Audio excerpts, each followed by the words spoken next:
we want to hear from our panelists. Now we have next with us the panel discussion. We can moving on.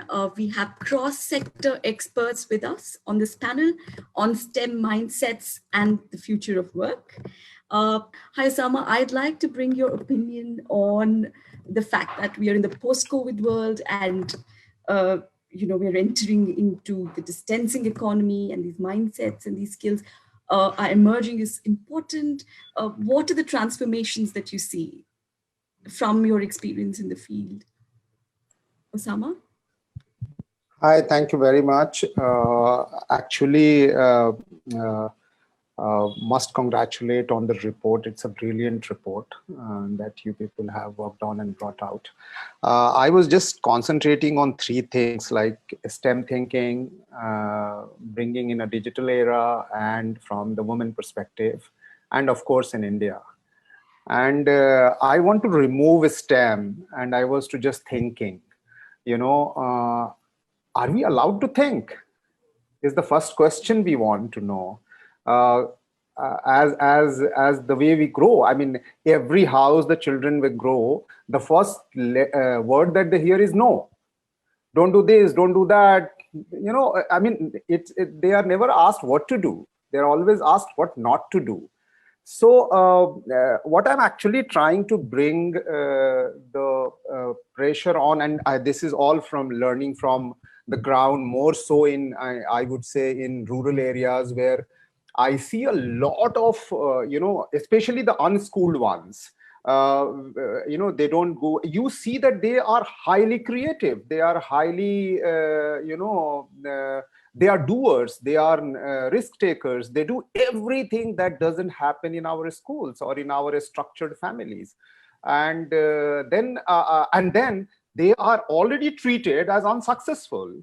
And those who go to school is already treated as successful, who are structured, who are allowed or told to think only in one certain way, either for a job or for getting top or whatever. And we consider all those unschooled people, or the necessarily unschooled, I'm saying, not by fashion or by choice, like the way we are. I mean, we chose not to send our children to school by choice, but they don't have a choice to send because they don't have money and all that. And then you figure out that they fit into everything that STEM thinking says, liberal thinking, open thinking, creative thinking, scientific thinking, critical thinking, all your components are there, which is there. Now I am bringing that into a typical patriarchal system of the country, and that actually keeps the woman much more at the back burner from thinking, or allowed to think, or allowed to express. And therefore, of course, I mean, I'm not even questioning the components of STEM thinking, but I'm just questioning and challenging our system, the way we grow up. And therefore, where do we need to work on? And now bringing the third part, which is digital. Now, incidentally, before digital, our interaction and thinking and expression was human to human, but now it's human to machine also.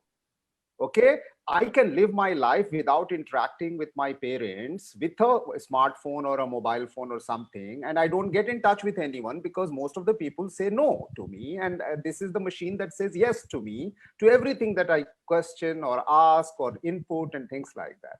So now put that entire into the current scenario and see how in a communication era of necessarily having digital as a tool of communication and information and dissemination and consumption, and also deal with human system of patriarchy or something like that, and then how do we work on creating a STEM thinking as a DNA, not as a classroom structure, as a DNA.